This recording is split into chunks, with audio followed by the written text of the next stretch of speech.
Okay, let's have a quick brachas B quiz. What bracha do you make on carrots? Borei peri ha'adama. Translate those words for me.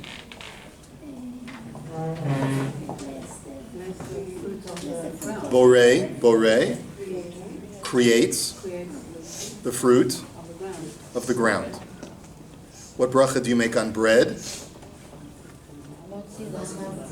Hamotzi lechem min haaretz. Translate. Produces bread from the ground. Why do we have two different words for ground? Borei peri ha'adama, hamotzi lechem min haaretz. What's the difference between adama and aretz?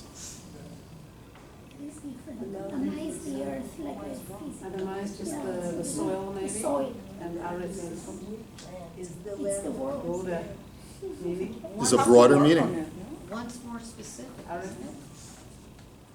Okay, now think Maybe about, every Hebrew word has an etymology where the letters themselves are indicative of the meaning of that idea. So think of the shoresh, adama, aretz. What if you were to remove the aleph from each word? Adama and aretz. What does it mean to be dome? to stand still. To be still. In Afrikaans it means Well, maybe in English too. One bolts and one stands still. Dome is to stand still. Rats, run forward. Almost opposite terms for the same ground, from the same earth. Why for vegetables do we say borei peri ha'adama, and for bread we say hamotzi lechem min haaretz? Okay, yes? Maybe because with bread you have to work to cultivate it, you have to Very run good. and harvest. There's a lot more cultivation involved in wheat, in growing wheat, than there is in growing vegetables. Herbs, they grow on their own, generally. That's an excellent idea. Let's take a look at Rav Mecklenburg in Haktava HaKapala from the 19th century. He's a big linguist. Together, there's a whole linguistic effort in the 19th century, largely due to the Haskalah movement, which many times we view negatively, but there was a positive aspect to the Haskalah in that it revived the Hebrew language as part of the study of Torah. And so there were some great rabbis like Rav Mecklenburg, Rav Hirsch, the Malbim, who looked at the language itself for Parsha NOACH to try and understand what the meaning of the psukim, what the meaning of the biblical words are. So he writes, and this is in a totally different context. We're just going to take a segment of what he writes. It's a much longer piece. He says, "Kein mesadrei habrachot tiknu al shivat haminim hagdelim be'eretz Yisrael birkat al haaretz." He says that when it comes to wheat, bread, which is made from wheat, which is one of the distinctive products of Eretz Yisrael, because wheat is one of the 7 species of Eretz Yisrael, they say, Hamotzi lechem min haaretz. But the al perot sha'ar aratzot birkat pri ha'adama. But for other lands, that's the way he divides it. We don't necessarily have to divide it exactly his way. But he says that Adama is really any other land. Aretz is distinctive and unique to Eretz Yisrael. Adama is everywhere else in the world. He says, the reason why I'd like to accentuate why this idea of Adama refers to Chutz La'aretz, outside of Israel. Ki Adama shorsho dom, the Reb Shlomo Peppenheim. Reb Shlomo Peppenheim was also an 18th and 19th century linguist. He was a maskil. He was part of the Haskalah movement, but nevertheless, Rav Mecklenburg quotes from him because he wrote a lot about Hebrew. Mi'inyan dumiya ushkita veheder tenua, and it refers to silence and being unmoving not moving, not growing, not producing. Lefi shehi geshem domein ein ba tnuat hatzmicha kamo sheyesh lechol sha'ar hagashmiyim. He says, because when you think about earth, it provides the breeding ground for other things to grow, but it itself does not grow. It provides for other things to grow, but it itself is static, does not change, does not grow or become more than what it is. והאדמה עצמה רוצה לומר החלק האפרי שבארץ המורכב מחול ואפר אין בו כוח צמוחה כל עיקר. All it does is provide a fertile ground for things that have the ability to grow, but it itself does not have the ability to grow. שהיא רק מעלת צמחים והיא עצמה אינה צומחת. הנה על שם איכותה שהיא דוממת ושוקטת בהיעדר תנועת מעשי הצמיחה נקרא אדמה. And that's why it's called Adama, because it itself is domem. It is static, ungrowing, unmoving. Ki inyan yidemu ka'aven, that they will be as silent as a stone. When it talks about like in Az Yashir, they will be silent as a stone. Vidad Reb Shimon Peppenheim, Shem Eretz Sharsho Ratz Lashon Ritzitza, Kamo Vatarutz et Gulgalto. He understands, Reb Shimon Peppenheim, this linguist, understands the word aretz from the word lihitrotzeitz, which means to be crushed. And he has this whole exposition on the idea that earth tends to fill in the gaps, soil tends to fill in the gaps in the crevices and in the bodies of water. But v'li nireh shehunach al kadur haaretz shem eretz al shem ritzata utnuata lesavev et hashemesh tamid. But it would seem to me that the reason why it's called eretz is from the word ritzah, which it means running, because the earth is constantly spinning, and it's moving, and it's constantly in an orbit, okay, in relation to the sun. And he says, Kasher hiskimu kol hachokrim ha'achromnim el dat kadmonei hakadmonim mehem kemo Pythagoras. And he says, and that's what a lot of the early scientists have concluded, that it's the earth that is moving, and the sun is more stationary than the earth. So the earth is constantly spinning, and that's why it's called eretz, because the earth is constantly in motion. So he says, V'gam rabotenu hevinu inyan haritza b'shem eretz, and our rabbis also understood the idea of the earth constantly in motion, as they said, Dalet Shemot Nikra La'aretz, Eretz Shehi Miritza Peroteh. It is a land that produces its produce. So I want to get back to what Mr. Sachachevsky had said, is that I think that there are two aspects to soil.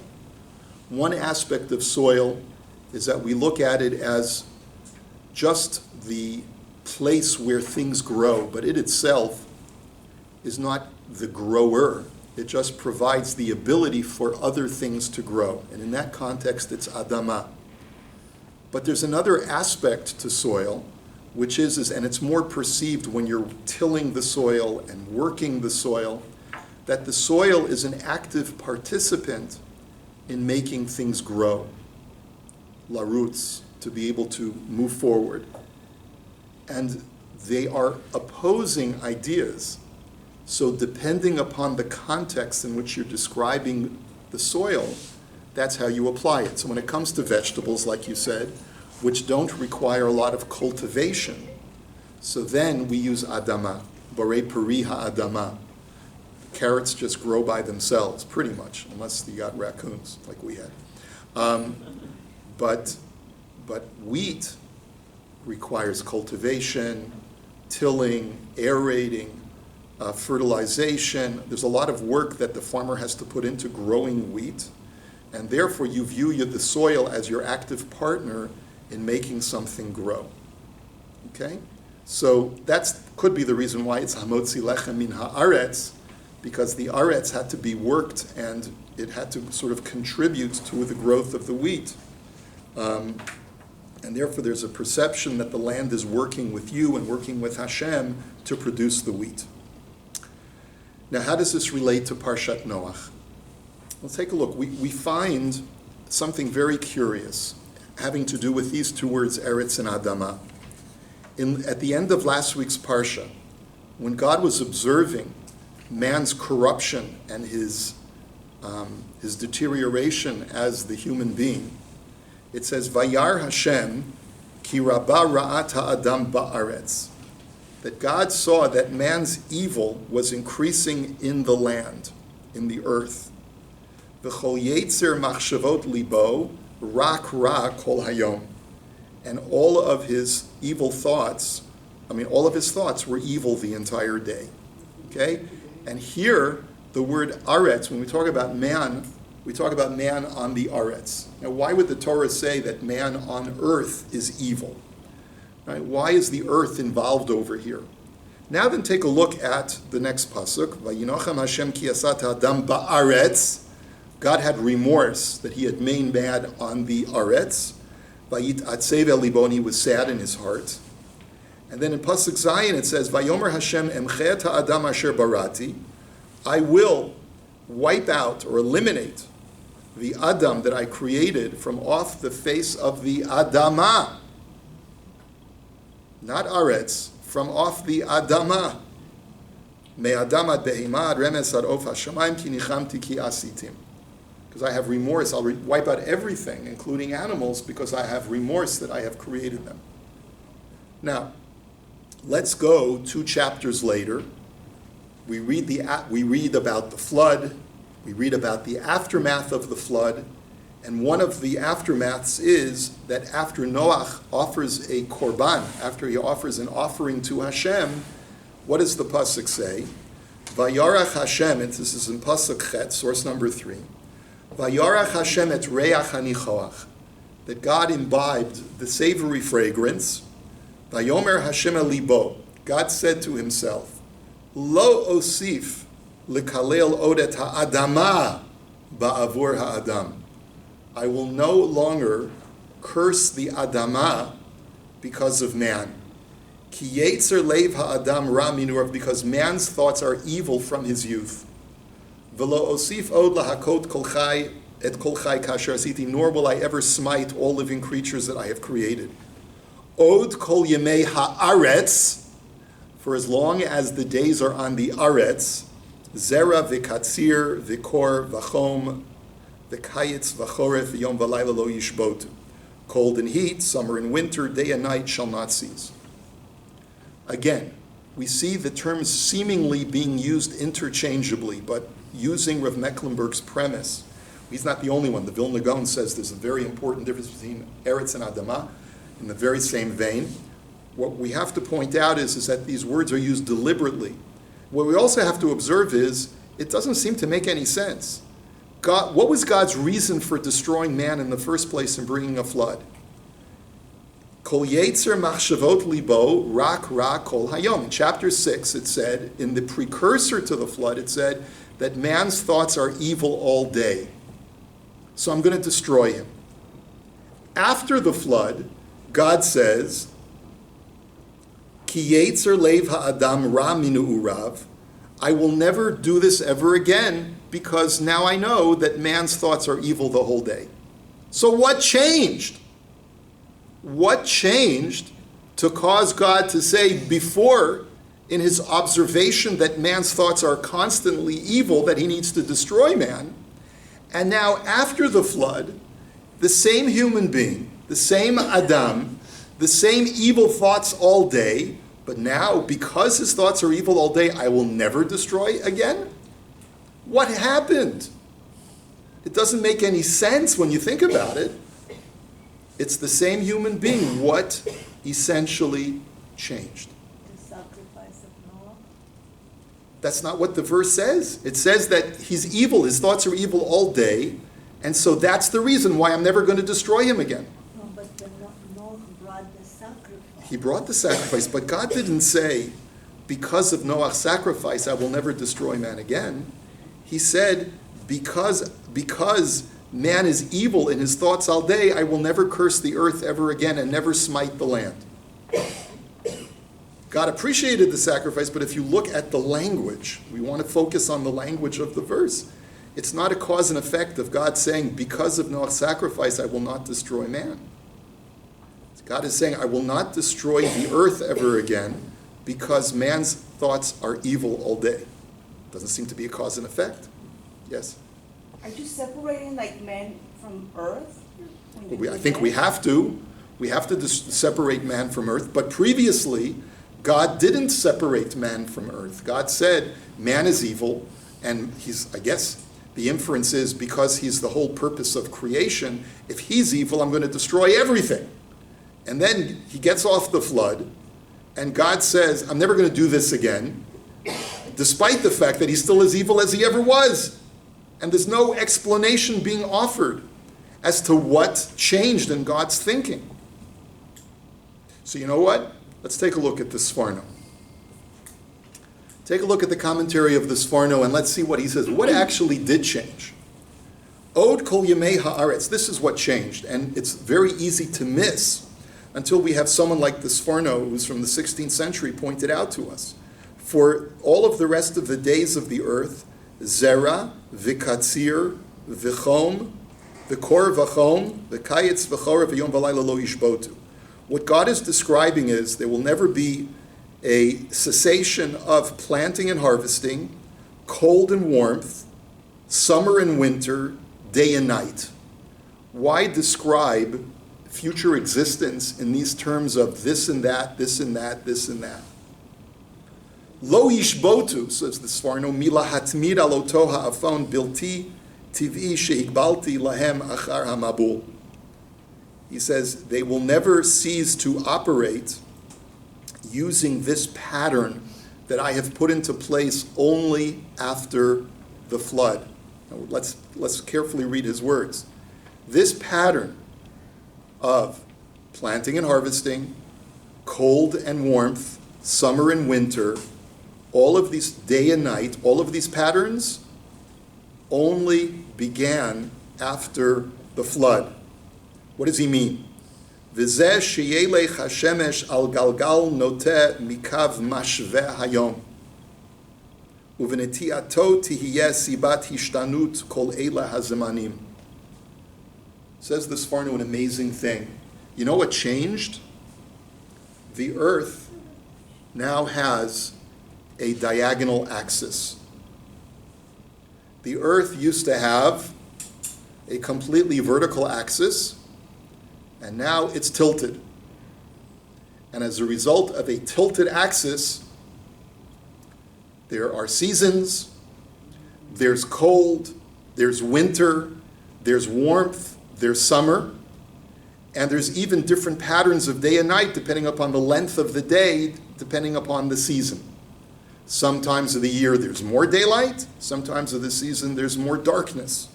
And that's all because before the Mabul, the whole world, the whole civilized world was temperate and constant because the earth was on a vertical axis, and now it became a diagonal axis. So everyone that was in this fertile crescent of the Middle East experiences, or in the northern hemisphere, experiences seasons the way we do today. That's what was the aftermath of the Mabul.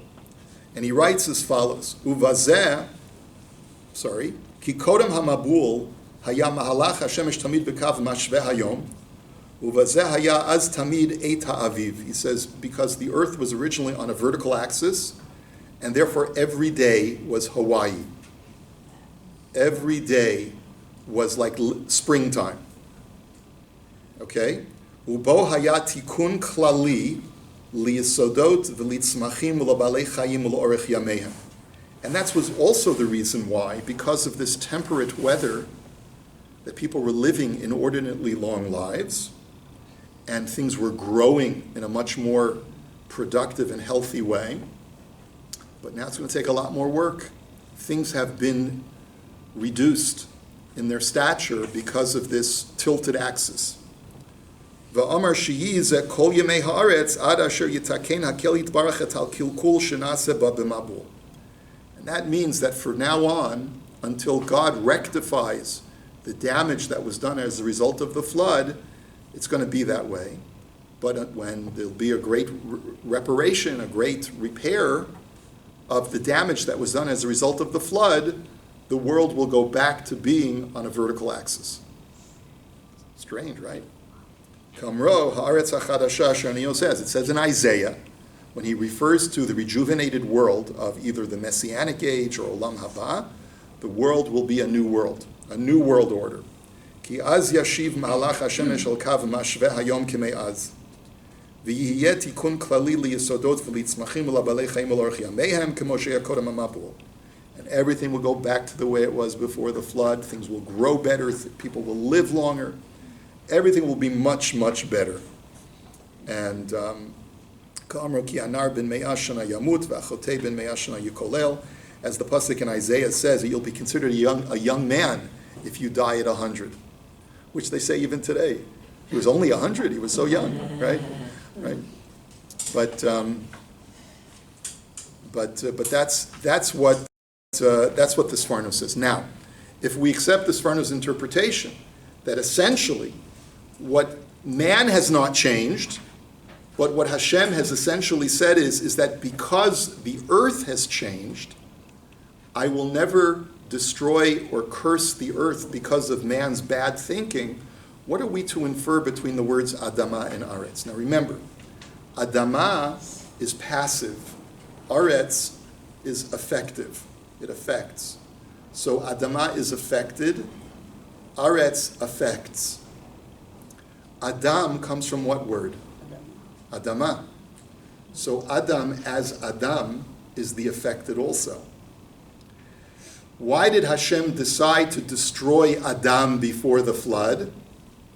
Because of the Aretz.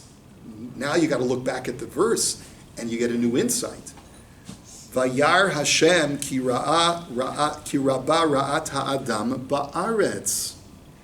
The earth itself, because of its perfected state of growing, because it was so productive and so amazing and so luxurious, and it was 70 degrees, what's 70 degrees in Celsius? It was 25 degrees every single day of the year. Is that about 70? 22, sorry. It was 22 degrees every single day. And it was marvelous. You were living in just an idyllic existence where everything grew without ever having to really work hard. It wasn't the Garden of Eden. We know that. Man was ejected. But it was still quite idyllic in that really life was very easy. And because of the easiness of life, man lived inordinately long. And the earth actually influenced human behavior. The environment actually influenced man to become corrupt because he had too much time on his hands. His hands became idle. He thought that he was invincible. And this is what led to his degeneration. And therefore, Vayinachem Hashem ki asa et ha'adam ba'aretz.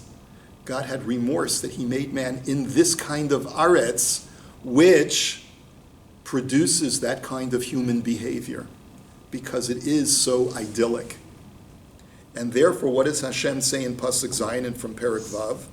I will destroy man that I have created me'al penei ha'adama, from off the face of even the Adama. In other words, I will reduce everything to its, I will remove all of the layers of earth that brought rise to man's state, and I will reduce it down to Adama, which is just dormant and non-effective anymore. So what I'm trying to do is reduce the influence of the earth. I'll tilt the axis, or however else you want to understand what changed, so that whatever influence that it has on man, it will not have the same deleterious influence as it had in the past. So I'm reducing it from Aretz to Adama to make it passive. When I wipe out all of the topsoil and get rid of all of that negative influence that influenced man, I'll bring it down to just the Adama. And then when we come to Perek Chet now, Lo osif od lekalel od et ha'adama ba'avur ha'adam. I will never curse the passive soil because of man. Because now I've reduced Aretz to Adama. And then Hashem says in Pasuk Chaf Beis, Od Kol Yemei Haaretz, even when the earth does have that productive influence on man, it will be seasonal. And that seasonal influence will affect man in a positive way and not in a negative way.